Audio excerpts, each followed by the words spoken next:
प्रिय मित्रों, जय श्री राम एवं शुभ प्रभात, प्रातः नमस्कार। दोस्तों, आज फिर से मैं स्वास्थ्य संबंधी चीज़ों पे बात करना चाहता हूँ। दोस्तों, भगवान ने ये जो दुनिया रची थी, कल भी बताया था कि 4 वेद बनाए थे हमें इस दुनिया के बारे में संपूर्ण ज्ञान देने के लिए, लेकिन हम लोग वेद नहीं पढ़ पाते हैं। दोस्तों, आज के हजारों साल पहले इस पृथ्वी पे जो ऋषि मुनि हुए थे, उन्होंने हमें जीने के तरीके बताए थे, स्वास्थ्य संबंधी तरीके बताए थे, स्वास्थ्य संबंधी जानकारियाँ दी थी। उन ऋषि मुनियों में कुछ का नाम मैं आपको बताना चाहता हूँ। आपने चरक मुनि का नाम सुना हुआ? चरक मुनि एक ऐसे ऋषि थे जिनको 1 लाख जड़ी बूटियों का ज्ञान था। जड़ी बूटियाँ कहाँ मिलती हैं? पृथ्वी पे। आप कहाँ पैदा हुए? पृथ्वी पे। आपको ऊर्जा कहाँ से मिलती है? पृथ्वी से। अन्न, फल, जल, थल सब कुछ यहाँ जो है वो ही आपको जीने के लिए ऊर्जा देती है। अब अगर किसी तरह की व्याधि, किसी तरह की बीमारी आ जाती है तो कैसे ठीक होते हैं? जड़ी बूटियों से अगर ठीक होते हैं तो आपको उसका दुष्परिणाम नहीं मिलेगा, आप स्वस्थ रहेंगे। ऐसे योग गुरु हमारे कौन थे? पतंजलि ऋषि, जिन्होंने योग करके स्वस्थ रहने का साधन बताया था। तीसरे एक और महर्षि का नाम लेता हूँ, सुश्रुत मुनि। जब आपके शरीर में कोई कट जाए, फट जाए, कोई ऐसी व्याधि लग जाए, सड़ जाए कोई हिस्सा, तो उसका शल्य चिकित्सा उन्होंने शुरू किया था। दोस्तों, आप देखिए कि आपके भारत देश में ऐसे ऐसे ऋषि मुनि पड़े हुए थे जिन्होंने हमें जीने का रास्ता सिखाया, स्वस्थ रहने के रास्ते सिखाए, लेकिन हम लोग भटक जाते हैं। दोस्तों, मैं कोई वैज्ञानिक नहीं हूँ, मैं कोई डॉक्टर नहीं हूँ, मैं कोई समाज का बहुत ऐसा व्यक्ति नहीं हूँ, एक सामान्य व्यक्ति हूँ। मैं बिजनेस व्यापार करता हूँ। मेरा नाम केदारनाथ पांडे है। GK sitting collection private limited एक फर्म चलाता हूँ जिसमें हम फर्नीचर बनाते हैं और ऑल ओवर इंडिया भेजते हैं। कहने का मतलब यह है कि जो स्वास्थ्य संबंधी बातें बता रहे हैं, ये कोई मैं बहुत बड़ा जानकार नहीं हूँ, लेकिन दोस्तों, जानकार जब आप इस पृथ्वी पे आते हैं उस दिन आपको कितनी जानकारी होती है। लेकिन जब यहाँ संगत ही गुण होते हैं, संगत ही गुण जाएं, बांस फांस और मिश्री एक ही भाव बिकाएं, इसके बारे में विस्तार से बताएंगे। लेकिन हम यहीं आकर के ज्ञान प्राप्त करते हैं, हर तरह का ज्ञान। दोस्तों, एक चीज़ आपने देखा होगा कि मैं कई एपिसोड में यह कहता हूँ कि ब्रह्म मुहूर्त में उठिए, अमृत बेला में उठिए, जब प्राण वायु चलती है उस समय उठिए। वो समय कौन सा होता है? सवेरे का। अब अभी मेरी आवाज़ के साथ साथ आप सुन रहे होंगे चिड़ियों की आवाज़, मयूर की आवाज़, ऐसे विभिन्न पक्षी अब कोलाहल कर रहे हैं। लेकिन अभी थोड़ी देर पहले क्या था? कोई आवाज़ नहीं थी, वो सो रहे थे। उनका सोने और जागने का समय क्या है? जैसे संध्या होती है, रात होने लगती है, पक्षी अपने घोंसले में चले जाते हैं, जानवर अपने मांद में चले जाते हैं और सवेरा उठता है। जैसे सवेरा होता है, ब्रह्म मुहूर्त होता है, वो चहचहाने लगते हैं, किलोल करने लगते हैं, आनंद लेने लगते हैं। और देखिए दोस्तों, हम लोग अपना सिस्टम नहीं, हम जानवर से भी बदतर हो गए हैं, क्योंकि हम जानवरों से, पक्षियों से भी नहीं सीखते हैं। पक्षी समय से उठते हैं, समय से खाना खाते हैं, समय से सो जाते हैं। हम लोग असमय सब कुछ करते हैं। असमय करेंगे तो उसका नुकसान हमारे शरीर पे ही होगा। दोस्तों, पक्षी कभी भी रात को खाना नहीं खाते, जानवर कभी रात को खाना नहीं खाते। अगर आप उनके साथ ज़बरदस्ती ना करें या उनको भूखों मारें और खाना दें तो एक अलग बात है, लेकिन चिड़िया कभी भी दाना रात को चुगता हुआ नहीं देखेंगे आप। तो दोस्तों, हमारे लिए भी वही लागू होता है। हमें भी समय से उठना चाहिए और समय से खाना चाहिए, समय से सो जाना है, समय से सारे समय सारणी बनाना चाहिए। दोस्तों, एक चीज़ अब मैं बताना चाहता हूँ कि जैसे हम कोई यंत्र बनाते हैं, कोई मशीन बनाते हैं, कोई मोबाइल बनाते हैं, कुछ भी बनाते हैं, तो उसका एक मैनुअल होता है ना। ऐसे इंसान को जब ईश्वर ने बनाया था, उसने मैनुअल दिया हुआ है, लेकिन उसको फॉलो नहीं करते। दोस्तों, वो मैं शॉर्ट में बताना चाहूँगा। योगा क्या है? अगर आप बहुत स्वस्थ रहना चाहते हैं, डॉक्टरों के चक्कर नहीं लगाना चाहते हैं, तो आप बहुत ज़्यादा तो नहीं बताएंगे क्योंकि हमें उतनी जानकारी नहीं है, लेकिन ये जो हथेलियाँ हैं ना, ये जो आपकी हथेलियाँ हैं, इनमें सारे तंत्र, आपके इंटरनल पार्ट के सारे तंत्र यहाँ, जैसे आपने देखा होगा आप अपने कल कारखाने में एक पॉइंट होता है जहाँ पे सारे तार का कनेक्शन होता है, जहाँ से बिजली दी जाती है, याद आ रहा होगा। तो वहाँ कितने सारे तार होते हैं, ऐसे आपके इंटरनल कितनी नसें हैं ये आप नहीं गिन सकते हैं, लेकिन उन्हीं नसों के जरिए आपकी आँख, आपके कान सुनते हैं, मतलब सारे पार्ट जो है उसी से काम करते हैं।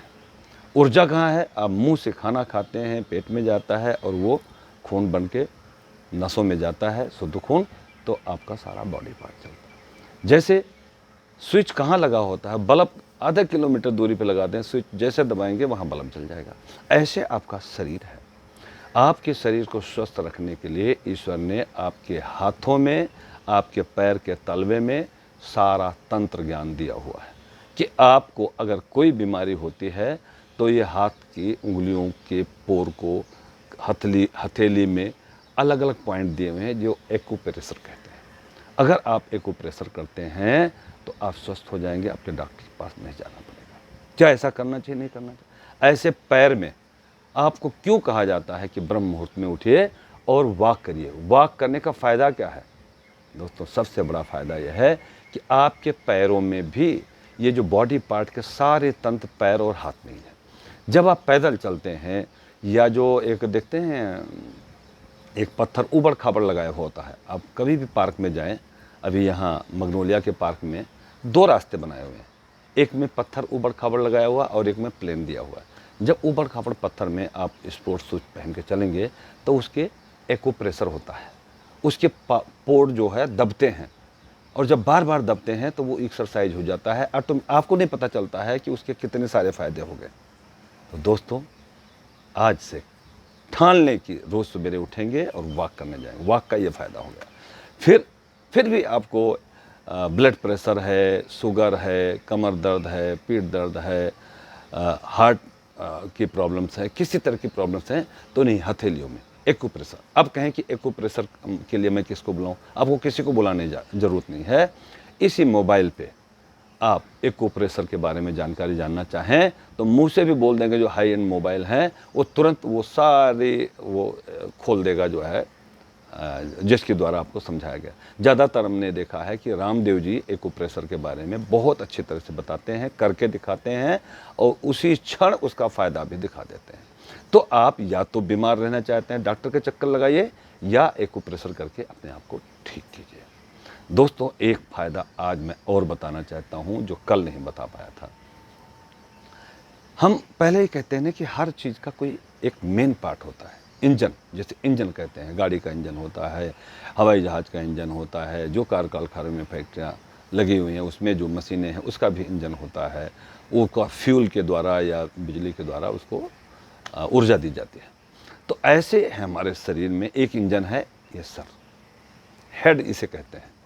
अब आदमी का हाथ काट दिया जाए जिंदा रहेगा, पैर काट दिया जाए जिंदा रहेगा, ऑपरेशन हो जाएगा, लेकिन सर काट के अलग कर दें, क्या जिंदा रहेगा? 1 मिनट में, क्योंकि हेड को अलग कर दिया आपने।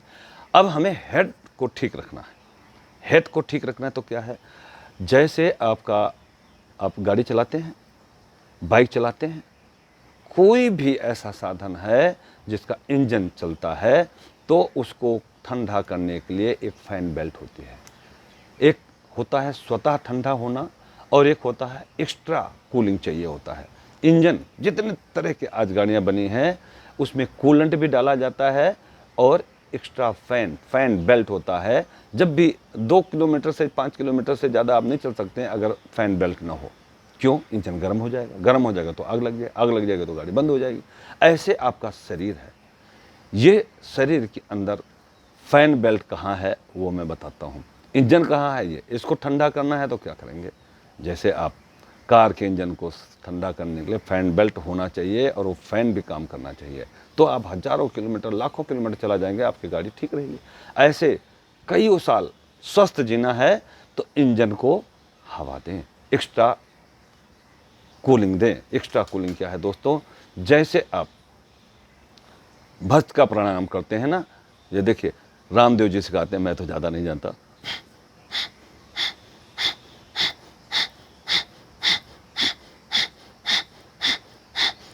ये क्या है? ये जब आप सांस लेते हो तो सांस पूरा पेट को अंदर दबाते हैं और पूरा सांस नाक से निकालते हैं। तो नाक से कहाँ से आता है? ये आपके हेड को ठंडा करते हुए बाहर निकलता है। और ऐसे अनुलोम विलोम,